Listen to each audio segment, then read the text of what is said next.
En este capítulo les voy a hablar sobre mujeres cultas y mujeres disidentes en los siglos XV a XVII.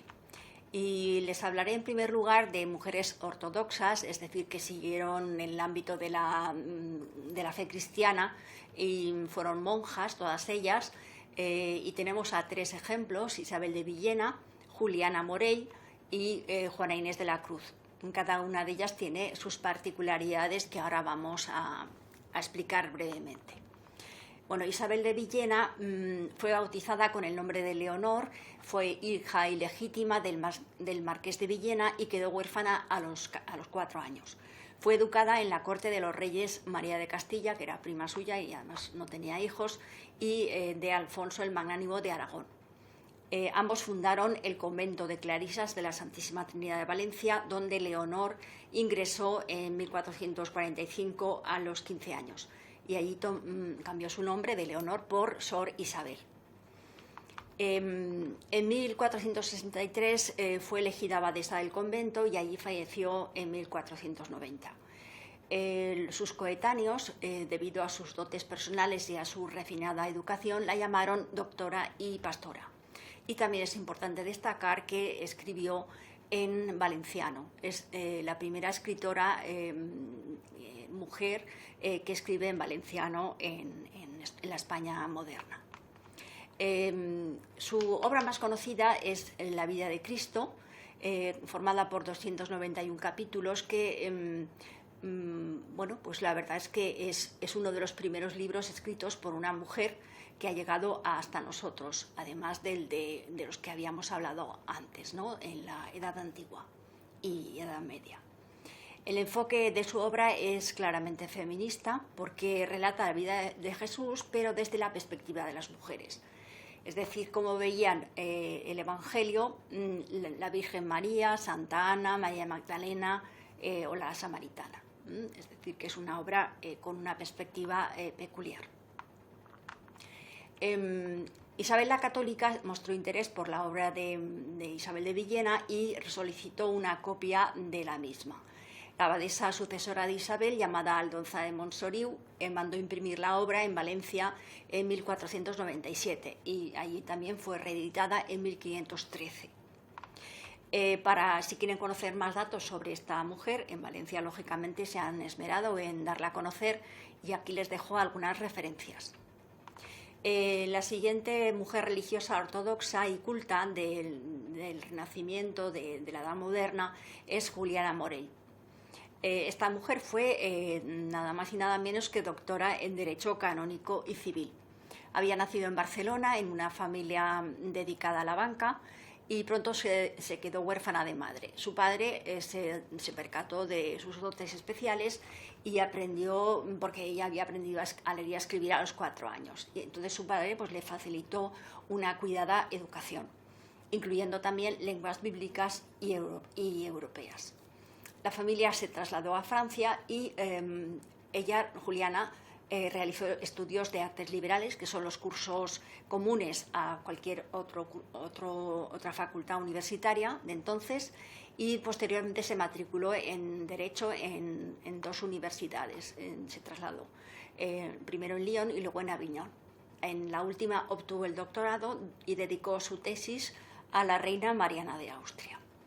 Ella no deseaba casarse y ingresó en un convento de dominicas dedicándose a su vocación religiosa y también a su vocación intelectual.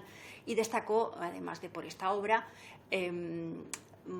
sobre todo por sus traducciones, ¿no?, aparte de su tesis. Para que se hagan cargo, un autor de la talla de Lope de Vega le dedicó un poema a Juliana Morell. La tercera mujer religiosa de esta época que destaca por su cultura es Sor Juana Inés de la Cruz, que se la considera pues la fundadora femenina de la cultura criolla. Fue la más relevante poeta y dramaturga de la América colonial. Era hija de una criolla y de un capitán vizcaíno en Nueva España, México.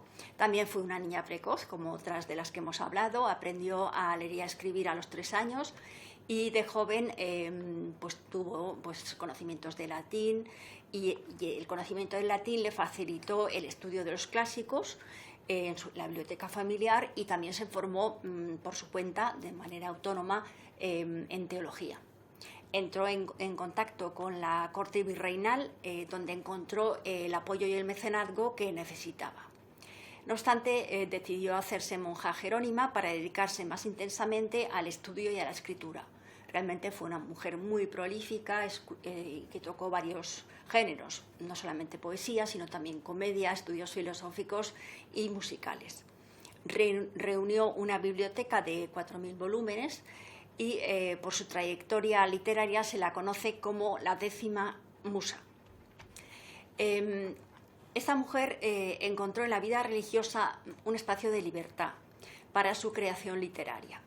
Ella decía, ¿no?, que vivir sola, no tener ocupación alguna obligatoria que embarazase la libertad de mi estudio, ni rumor de comunidad que impidiese el sosegado silencio de mis libros. Ella vio en ese ambiente pues el lugar para encontrar la soledad que necesitaba para crear, ¿no? Y también vemos que fue una mujer reivindicativa porque tras la publicación de alguna de sus comedias, un obispo mexicano le recriminó porque escribía literatura profana y también porque era muy conocida por su afán de estudio, ¿no? Ella se defendió explicando que es mejor tener un vicio a las letras que algo peor, claramente con mucha ironía y fina ironía, y que el conocimiento de la teología, de la filosofía y de la historia a ella le había servido para comprender mejor la Biblia. Por tanto, dejó su respuesta pues fue realmente rotunda. Seguimos en este tema hablando de las mujeres disidentes, ¿no? Y concretamente vamos a hablar de algunas mujeres alumbradas y luteranas en este siglo XVI, XVII en España, ¿no? Concretamente de Isabel de la Cruz y de María de Cazalla. Bien, previamente vamos a hablar un poco del protestantismo en España. El protestantismo en España, pues a los protestantes se les llamaba iluminados y también dejados, ¿no? Iluminados porque ellos se consideraban que habían sido iluminados especialmente por Dios y también porque, como tenían mucha confianza en Dios y no tanto en las obras, es un postulado claramente luterano, se consideraban dejados en las manos de Dios. Es decir, que ellos lo que tenían que hacer era dejarse llevar por Dios, ¿no? Bien, como saben, hacia 1520, que es la fecha de excomunión de Martín Lutero, la mitad de los habitantes del Imperio Romano Germánico de Carlos V era ya protestante. El emperador tuvo que aceptar la libertad de culto en esos territorios tras la paz de Augsburgo de 1530. Justo en esa época, en los territorios hispanos, las ideas críticas tanto de Erasmo de Róterdam previamente como las de Lutero habían penetrado especialmente entre intelectuales, humanistas, profesores universitarios y habían alcanzado de una manera capilar a los familiares y al entorno social de estas personas. Como he dicho, a los luteranos hispanos se les denominó alumbrados o iluminados por Dios y dejados en las manos de Dios. Se les relacionaba también con una corriente mística franciscana desarrollada en esa época y a los seguidores de Erasmo de Róterdam también se consideraba que propugnaban, pues por una parte, una relación íntima con Dios, personal, la lectura e interpretación de la Biblia, el apartamiento de las devociones externas y de los sacramentos de la Iglesia. Un poco era lo que ellos propugnaban.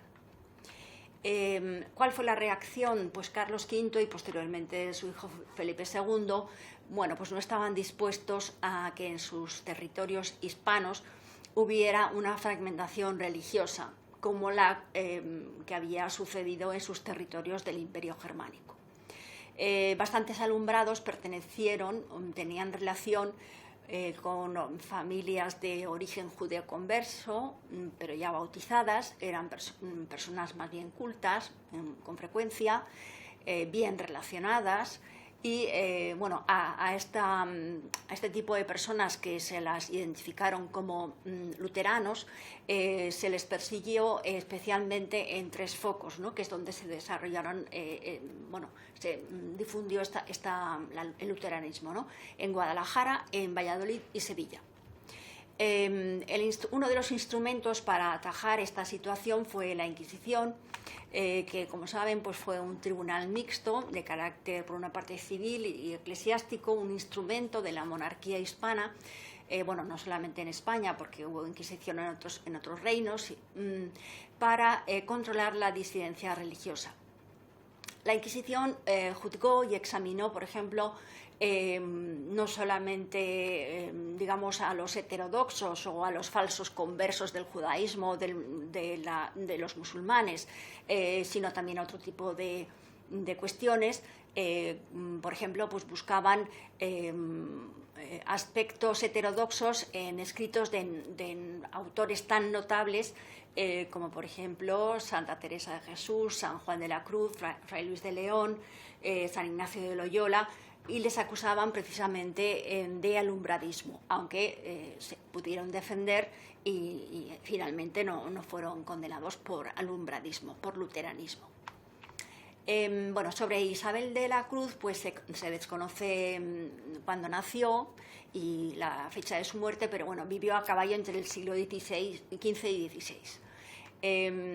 Nació en Guadalajara, en el seno de una familia de origen judeo-converso, era costurera de profesión y tuvo experiencias místicas desde su infancia.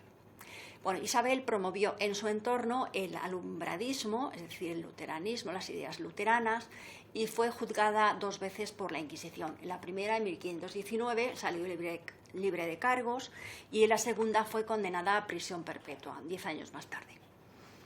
Fue maestra espiritual de la beata María Núñez, que a su vez lo fue de otra mujer de la que vamos a hablar a continuación, que es María de Cazalla. Esta María Núñez terminó traicionando a las 2, acusándolas ante la Inquisición.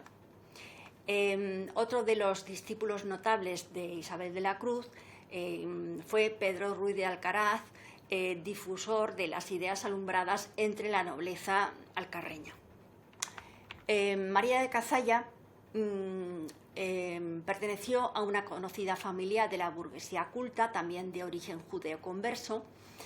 Algunos de sus parientes ocuparon cargos civiles o eclesiásticos en el reinado, en la corte de Carlos V.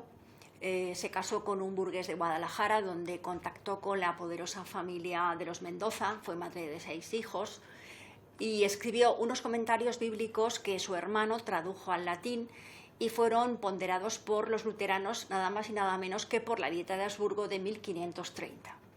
Fue denunciada por María Núñez, discípula de Isabel de la Cruz, fue encarcelada en 1532, sometida a tortura y a vergüenza pública por la Inquisición. Tras el juicio pagó una multa de 100 ducados, ¿no?